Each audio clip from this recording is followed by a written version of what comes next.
Deep pits and fissures are the source of some 80% of tooth cavities.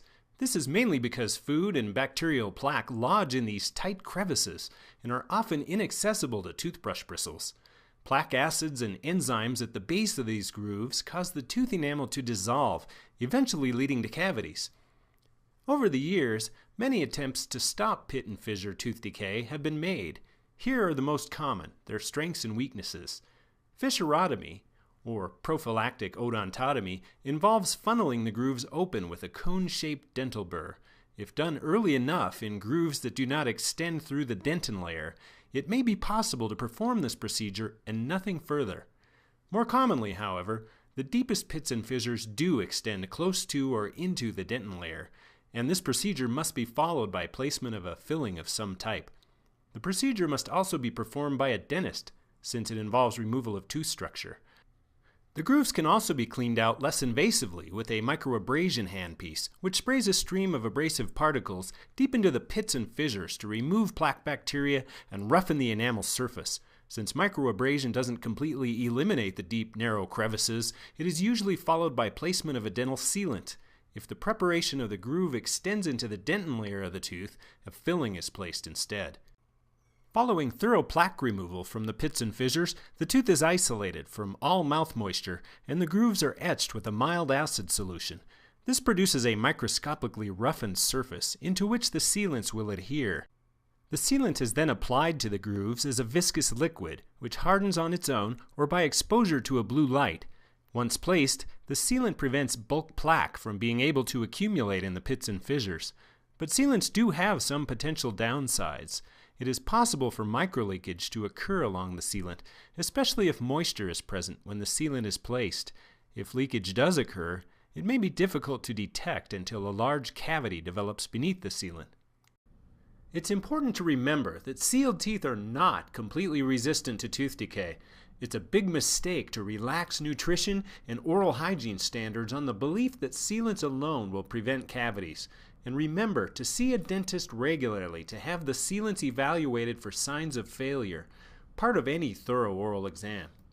Left alone, a poorly contoured failing sealant like the one shown is at least as prone to decay as an unsealed tooth.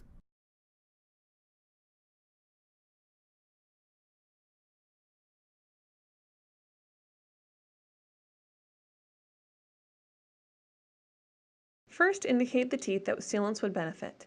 Clean the surface from debris, stain, and calculus. Isolate the tooth with options such as the suction, cotton rolls, or dry angles. Dry the area for 20 to 30 seconds. Apply acid etch within the grooves and fissures where the sealants are to be placed, based on the manufacturer's recommendations, which are from 15 to 30 seconds. Rinse for 30 to 60 seconds. Dry the area for 20 to 30 seconds. The tooth will have a chalky white appearance when fully dry. If not, or if contamination occurs, re-etch. Then re-isolate if necessary. Place the sealant material in the pits and fissures only. You may have to use a microbrush to remove any bubbles and to remove any excess material. Using patient and clinician UV eye protection, cure the sealant material as per the manufacturer's recommended amount of time, usually from 20 to 30 seconds. Gently check for voids and complete coverage with the Explorer while maintaining a dry field. If at any point you find an issue, you can add additional material without having to re-etch if the surface has not been contaminated. Remove the isolation with a small amount of water so it won't stick and pull the tissues. Evaluate the occlusion with the articulating paper. Overfilled areas may require adjustment with an instrument if using unfilled material, or a drill with use of a filled sealant material. Floss the contacts to ensure material has not flowed into the contact.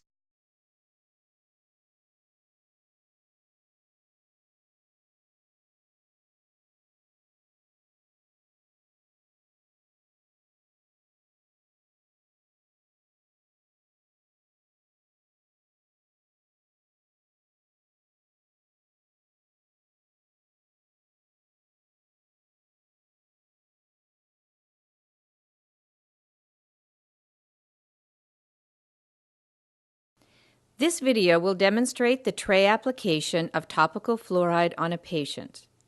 The use of fluoride provides the most effective method for dental caries prevention and control.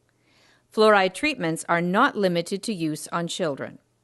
Many adults with a high caries rate or root exposure can also benefit from professional fluoride application. There are 3 basic topical effects of fluoride.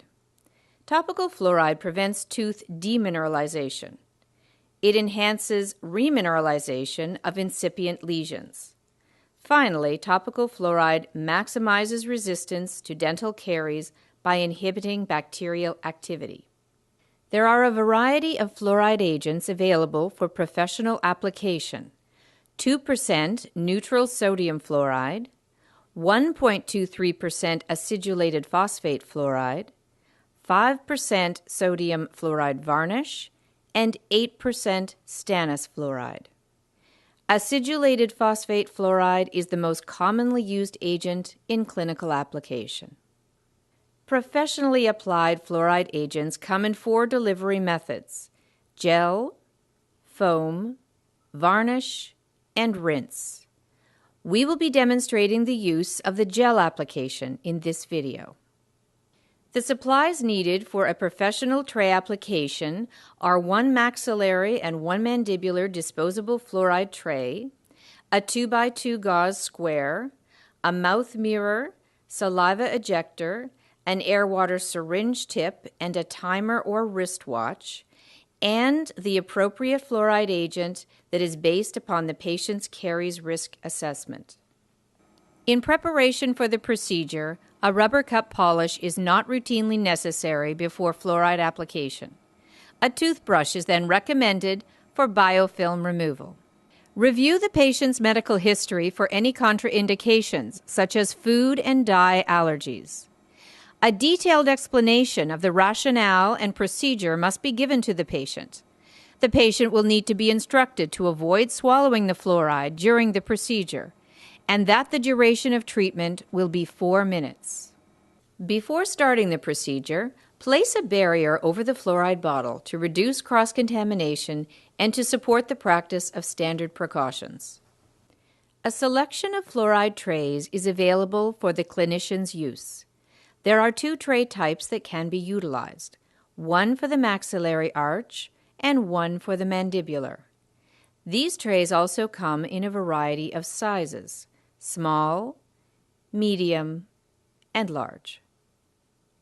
With gloved hands and the patient in an upright position, select the appropriate fluoride tray that will cover the patient's entire exposed enamel. The complete dentition must be covered, including the anterior and posterior teeth. Dispense a narrow ribbon of fluoride gel into the selected trays, no more than 1/3 of the tray height. Make sure to have the fluoride gel spread evenly throughout the tray. This may be done by pressing the sides of the tray together.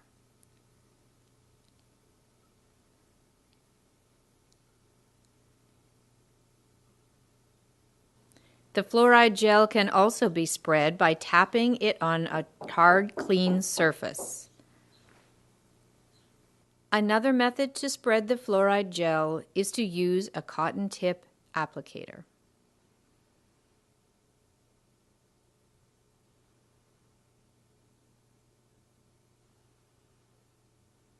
For easier access, it is recommended that the clinician place the filled trays on the bracket table before starting the fluoride procedure. Remove the patient's cup to ensure that the patient will not rinse after the trays have been removed from their mouth. Standing in the 8 o'clock position, the clinician will place the mandibular tray first. Holding the air and water syringe with your dominant hand, retract the patient's cheeks with the index and middle fingers of the non-dominant hand. Dry the patient's teeth thoroughly and remind the patient to stay open to keep the teeth dry. Make sure to dry the facial, occlusal, and lingual surfaces. Without removing the fingers, insert the mandibular tray over the teeth. Lift the patient's lower lip around the tray. The patient's head should be tilted forward at this time to avoid ingestion of excess fluoride. And a saliva ejector should be placed under the tongue. Standing in the 9 o'clock position, the clinician will insert the maxillary tray. As mentioned previously, the clinician retracts the cheeks and dries the teeth thoroughly before placement. Make sure to dry the facial, occlusal, and palatal surfaces. Without removing the fingers, insert the maxillary tray. Lift the lip over the edge of the tray. Once the trays have been inserted, ask the patient to close down and gently chew 2 to 3 times to ensure complete fluoride coverage. This procedure will need to be timed for 4 minutes using either a clock, a timer, or a wristwatch. The patient must never be left unattended during the procedure. After the timed 4 minutes, remove the saliva ejector and both trays. Because the patient has been instructed not to swallow or rinse, ask them to expectorate in the bowl. Utilizing a mouth mirror, inspect the oral tissues for any reactions that may have occurred. Ask the patient whether they are experiencing any burning, tingling, or irritation. Give the patient the postoperative instructions. The postoperative instructions are that the patient should avoid eating, drinking, or rinsing for 30 minutes after the fluoride application. This video will demonstrate the application of fluoride varnish. There are a variety of techniques to choose from. There is a single unit dose packet which is available in a pre-measured well, and a varnish tube that is dispensed on a pad. For the purpose of this video, the single-dose application will be demonstrated. Preparation of the patient for varnish application. Review the patient's medical history for any contraindications, such as food and dye allergies. Give a detailed explanation of the rationale and procedure. Instruct the patient not to swallow. Position the patient in supine position. Dispense the varnish from the packet using an applicator brush. The applicator brush should be dipped into the varnish and mixed well to get a homogeneous mixture. Varnish sets up in the presence of saliva, but it is recommended to remove excess saliva by spraying air quickly on the teeth. Systematically paint a thin layer on all tooth surfaces. Starting with the mandibular teeth, apply the varnish on the facial, occlusal, then lingual surfaces, and repeat on the maxillary teeth. Make sure to provide full coverage to all areas of the teeth, including areas of recession. The application time is approximately 1 to 3 minutes for both arches. Instruct the patient that the teeth may have a yellow or clear temporary film on the tooth surface, depending on the manufacturer's product used. The varnish should be left undisturbed in order to provide the greatest therapeutic results to the treated areas. To obtain the maximum benefit from the varnish application, the patient needs to follow the postoperative patient care instructions. 1. Avoid hard, crunchy foods and hot drinks for 4 to 6 hours or until the next day. 2. Avoid brushing and flossing for 4 to 6 hours or until the next day. 3. It is advisable to drink through a straw for the next few hours. And 4. Remove the excess traces of fluoride the next day with a toothbrush and dental floss. Documentation of this service is essential. When recording the data, enter the summary on the services rendered page, and it is recommended to write it in a sequential order. Documentation of fluoride varnish. 1. 5% sodium fluoride varnish and flavor given. 2. Were there any reactions present? If yes, what were they? 3. Was the patient satisfied or not with the method or flavor?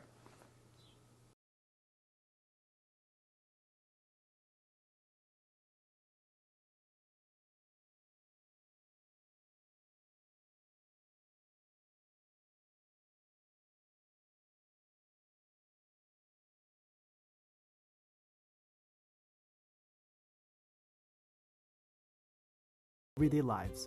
They serve both functionally to bite and chew, and aesthetically when showing off that nice shiny smile. Also, if you don't take care of your teeth, cavities and unhealthy gums will make your mouth very sore. So let's take a look at what you can do to keep your teeth healthy with these proper brushing techniques.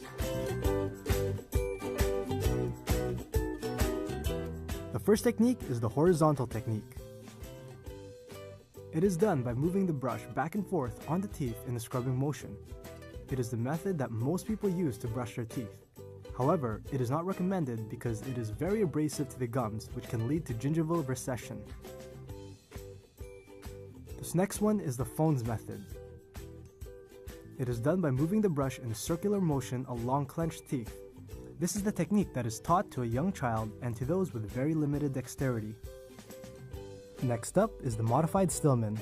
In general, this is the most appropriate technique suitable for everyone and is highly recommended. This is accomplished by directing the bristles towards the gums at a 45-degree angle and placing the bristles partly on the teeth and partly on top of the gums. Next, vibrate the bristles with slight pressure to stimulate the gums. Then sweep towards the edge of the teeth.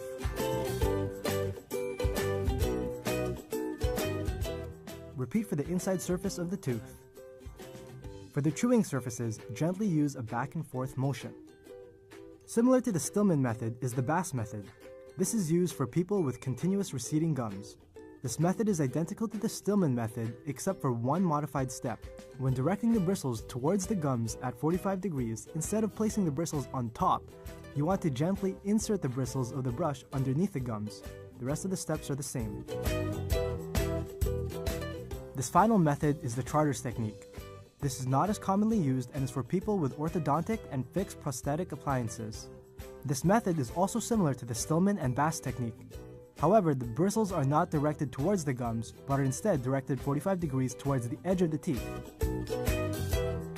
Our teeth play a very important role in our day-to-day living, and keeping them clean should be a daily priority. So remember to use these techniques to help aid in ensuring your teeth are healthy and your smile is shining.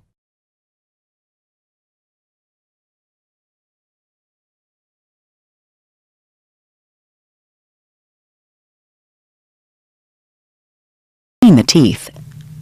While brushing is important, the bristles of your brush simply don't remove plaque and bacteria from between the teeth. That's why we recommend that you floss every day. Don't worry about the type of floss. They all work pretty much the same. Wind 18 inches of floss around the middle fingers of each hand, leaving about 5 inches between your hands. Pinch the floss between your thumbs and index fingers, and leave about 1 inch in between to work with. Gently guide the floss down between the teeth using a side-to-side motion. If your teeth are too tight to floss, or if it catches or tears, let us know about it. These are problems that need to be fixed. Pull the floss tightly in a C shape around the side of the tooth and slide it under the gum line. Clean the surface of the tooth by moving the floss up and down several times to remove all the food and bacteria. Then pull the floss around the next tooth and repeat the process. Wind the floss to a fresh section and gradually work your way around your mouth, cleaning both sides of every tooth. If you have problems reaching some areas, you may want to use a floss fork. If your gums are infected, they'll bleed when you floss, and that's to be expected if you are just beginning to floss. After a week or so of regular flossing, the bleeding should go away, and you'll be well on your way to healthier teeth.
Your modified pen grasp is sort of the basics of your instrumentation, so it's important to get it right. So what you want to notice is the thumb and the index finger are opposing one another, and there's space in between those. It's not gripped together like that, but there's space between them. You can see the instrument so that you can roll the instrument when you need to adapt it. So the thumb is in this position. The index finger is pretty well bent, but not flexed a lot. The tall finger is slightly bent, a little less than the index, and the side of the instrument touches against this finger. And then your fulcrum finger is relatively straight, and that's your support. The baby finger doesn't matter at all.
This is a couple different ways you can hold your Profi cup as you work.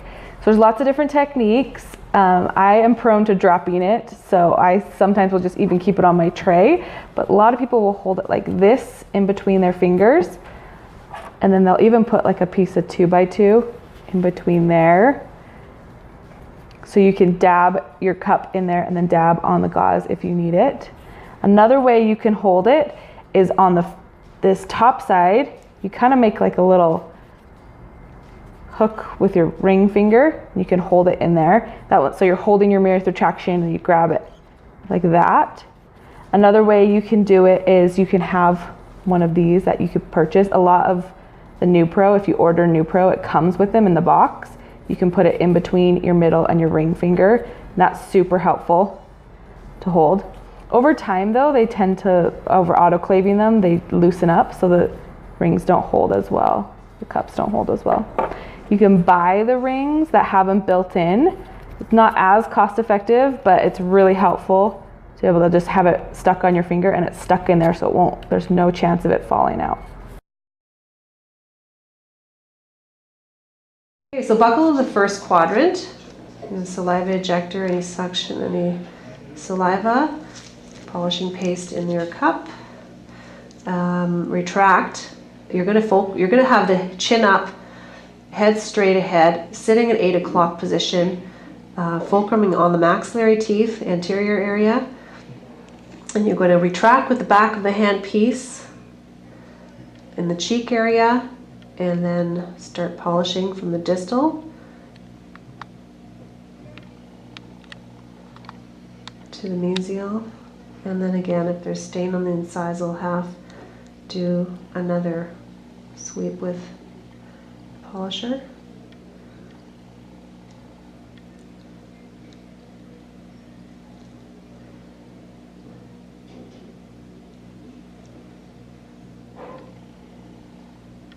Again, you're flaring the cup only on the gingival third. Pat, pull, pat, pull.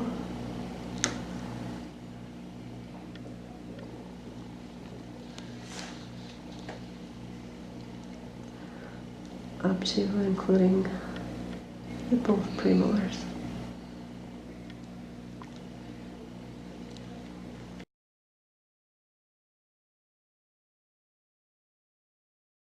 Okay, so lingual of the first quadrant, saliva ejector, prophy paste in your cup, turn your saliva ejector off. You're going to, with your non-dominant hand, go across the lower anteriors, and so that you can build your fulcrum up with your dominant hand and better access the lingual. The first, you see, you'll sit at 8 o'clock, head is towards you, chin up, and begin your technique from the most posterior. And again, working your way anterior.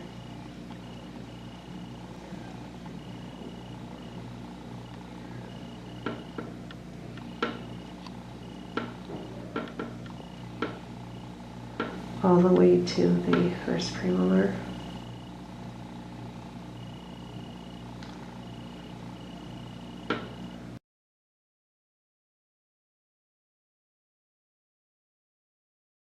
So lingual of the second quadrant, chin down, head is turned away, 8 o'clock position. Suction, get your polishing paste. In your index finger of your non-dominant hand goes across the lower anteriors, and your polisher built up fulcrum is used, and from there you're going to start at most distal and work all the way to the premolars.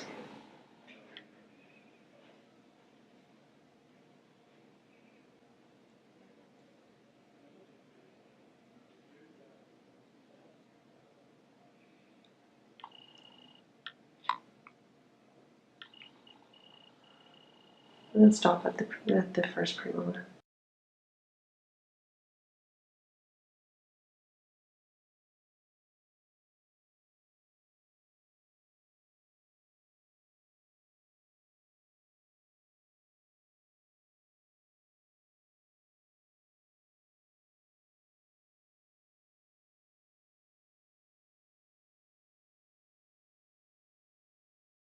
Okay, so on your saliva ejector, buckle of the second quadrant we're doing here, prophy paste.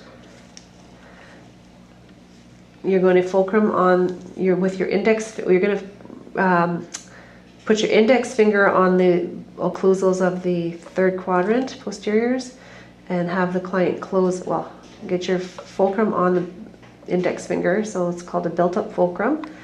Retract with the back of the hand piece. Ask the client to close slightly, and begin your polishing technique from the posterior,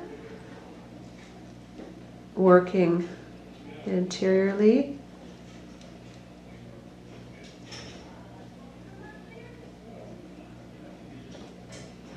And work anteriorly until you see that the lip is going to start to fall over the handpiece. At that point, you want to stop, and you would continue with. Okay, for the lingual of the third quadrant, once again, run your saliva ejector across the area, turn your saliva ejector off, fill your polishing cup, fulcrum right directly on the incisal edge of the anteriors, and retract the tongue with the back of the handpiece. And again, technique is the same.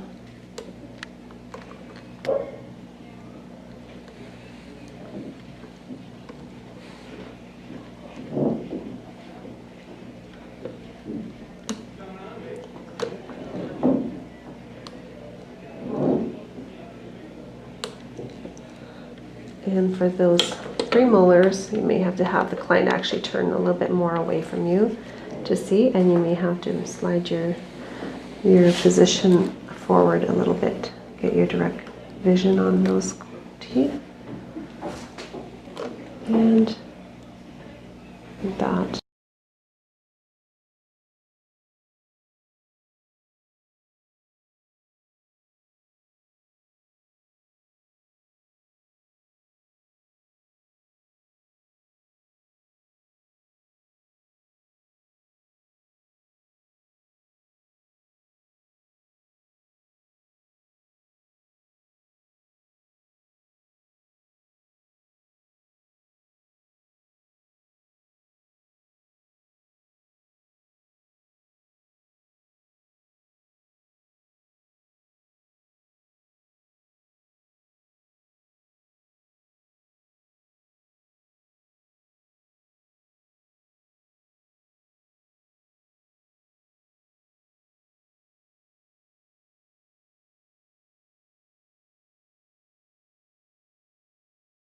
Okay, buckle of the third quadrant for polishing.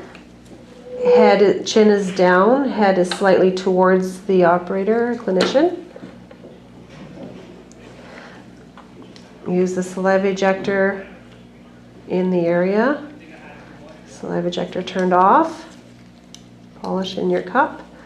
And you're going to retract and put your left hand index finger along the buccal side or gingival area of the third quadrant posteriors. Go in with the polishing handpiece, retract with the back of the handpiece, and then your strokes are the same. Pat, pull.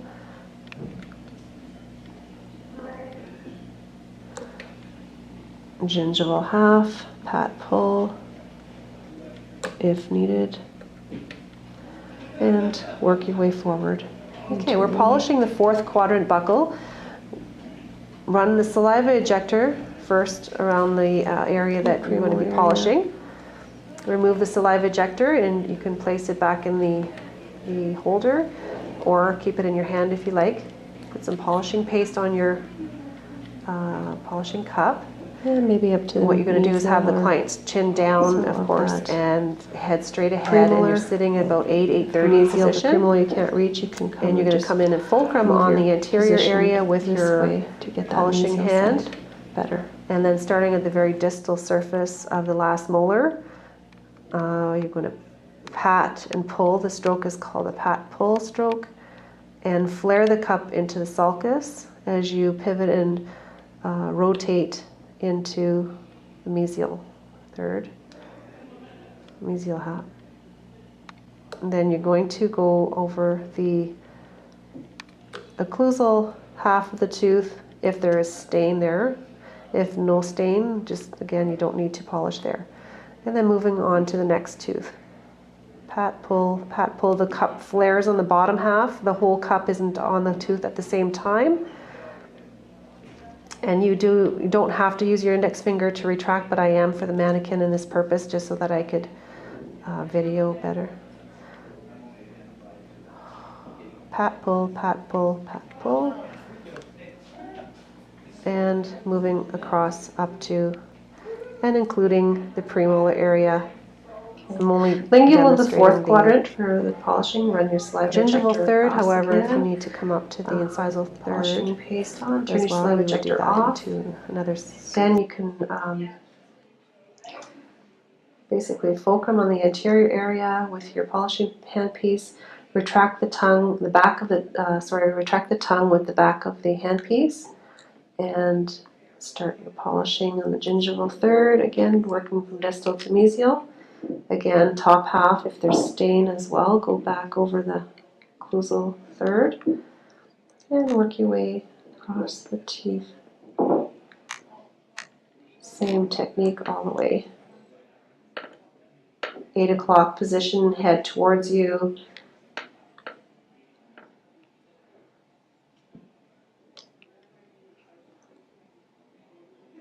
And direct vision.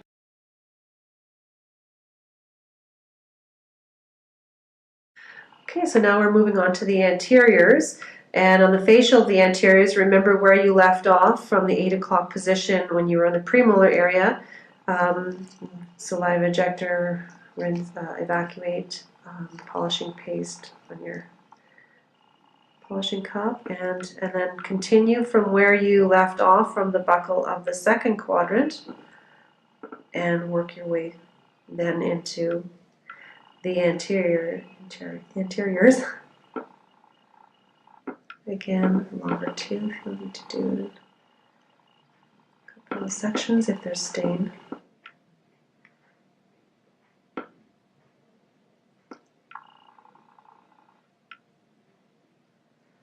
And as you get to the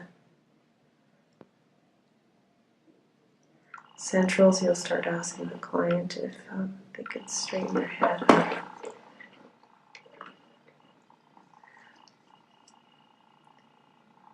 And by the way, we're at 11 o'clock for this position.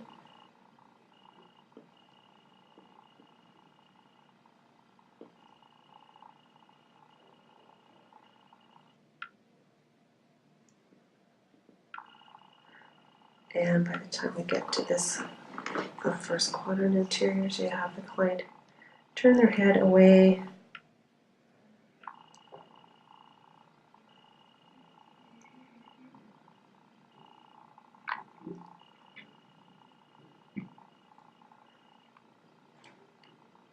And that would be it to the canine. Okay, the lingual of the max anteriors. This is the area you'll be at 11 o'clock and using indirect vision. So we'll start on the 2-3 and have the client's head towards you slightly so that you can start, and again looking indirect vision.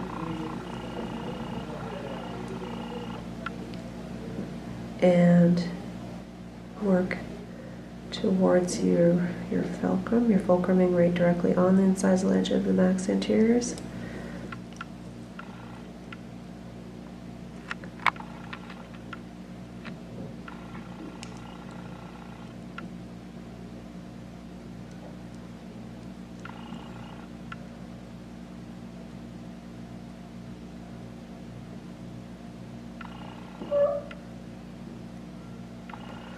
And as you're working across the area, add some more paste as needed, and have the client's head, ask the client to turn a little bit away from you.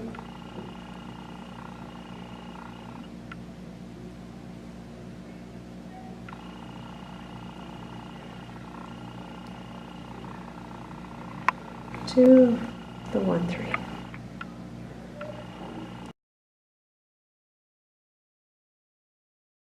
Buckle of the mand anteriors. You're sitting at 8 o'clock again, and you're going to put your index finger in the vestibule, and you're going to, again, when we came from the buckle of the 4th, we polished with the fulcrum directly on the tooth.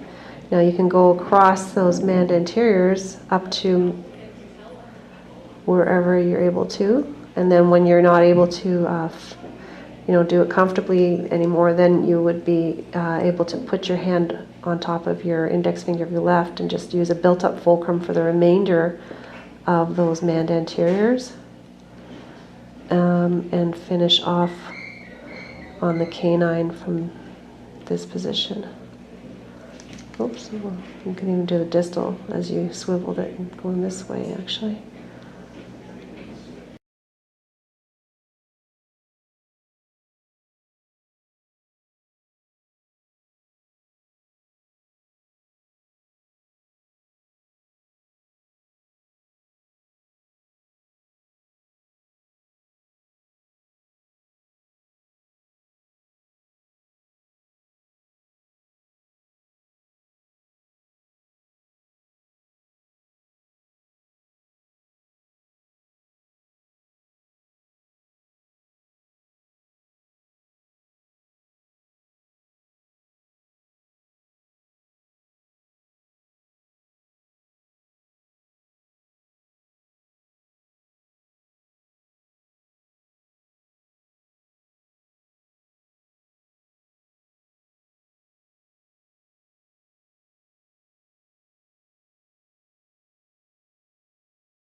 Okay, so for polishing, we are going to go through the whole technique.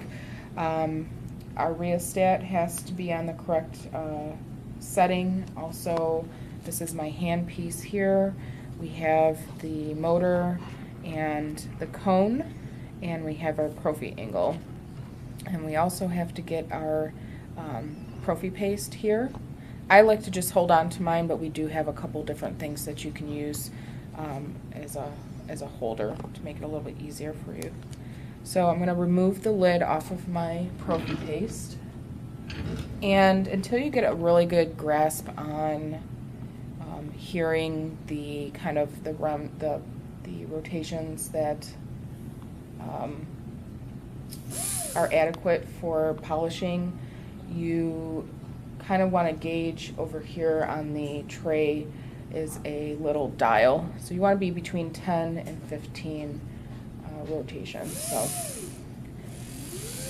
that is about how fast you want to use for polishing, even a little lighter, I would say.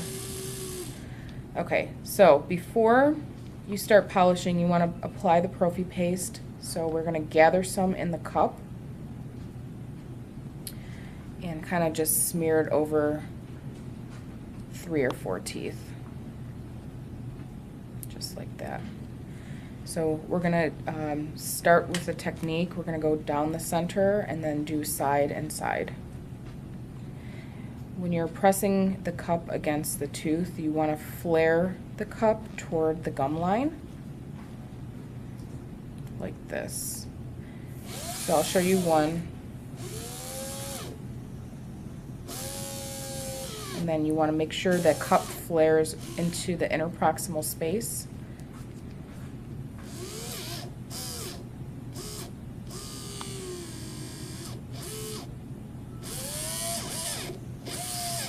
Just like that. It's going to be hard to have a fulcrum here. You can have an extraoral fulcrum on a hard surface like the cheekbone or the chin. If you can get a fulcrum on the tooth, that would be fine as well. Usually you use that for the lingual surfaces, like this. So you want to go down the center, and flaring the cup at the gum line, side, side, and just make your way all the way around. You do need to put some pressure, and if you're going to hear the cup stop a little bit, but you really want to make sure you're flaring the cup and you put enough pressure, otherwise you're going to be sliding around all over the tooth like this, and that's not going to help. So we're going to get every surface, facial, lingual, and then occlusal for the posterior teeth, and that is how you polish. I actually hold the prophy paste in my hand like so, with some 2x2 gauze right here to wipe excess saliva. So my prophy paste is between those 2 fingers. I hold like this, and I can come in and grab. So I keep these 2 fingers tucked so they're not in the way. And I also take my thumb, pinch it like this, so I can use this finger as retraction. Go ahead and turn a little bit away from me, Candy, and close just a little bit. I have my patient close a little bit so I can get more extension on retracting their cheek and have them still be comfortable. What I'm going to do is I'm just going to make sure I come across the gingival margin and then clean the tooth. I'm going to show you the whole mouth. This is one option of the sequence. There are many out there.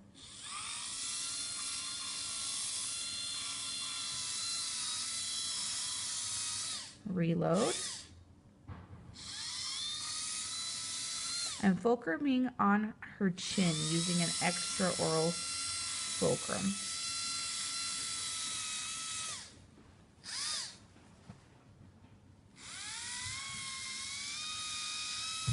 Turn towards me.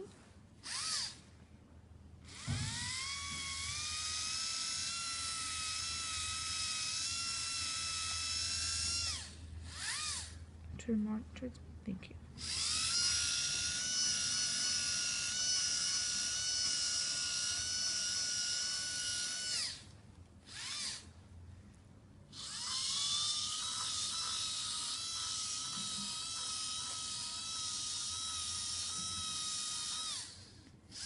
If my patient presents with stain on the anterior lingual teeth, I will use my mirror to take a look and make sure that I'm using the Prophy polish as a stain remover. A lot of patients hate this, and they hate to swallow it. So if my patient is filling up with water or saliva, I'll let them close on the saliva ejector. Candy here is doing just great. She doesn't have a lot of spit going on, so thanks, Candy. I always make sure I have a fulcrum as to not fly off the tooth or fling Prophy paste everywhere. When I first started as an assistant, I was messy Jessie. I had Prophy paste all over my clothes, all over the patient, all over the operatory, and all over everything. One tip, when it gets clogged like that, I just run it across my 2x2. Go ahead and open for me, Candy. One tip that I've heard is to start here on the lingual, as that's where most of the saliva gathers. When polishing. I feel like if you do a really good job with your scaling, you don't have to do a ton of marginal polishing as you remove that biofilm with your instruments. Don't forget the occlusals. They don't get any action with the instruments.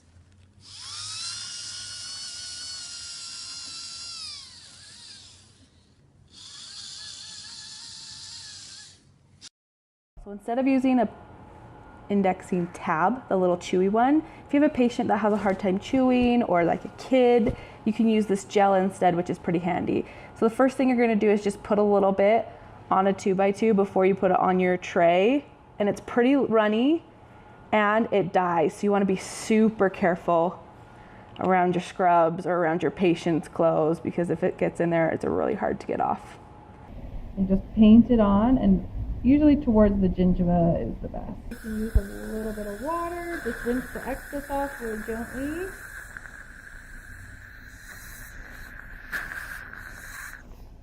This two-tone is pretty cool.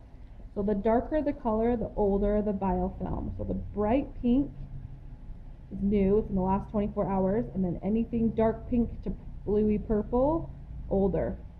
So it's a really great educational tool for your patients to show them where they're missing, and they can't use that excuse, I just ate lunch.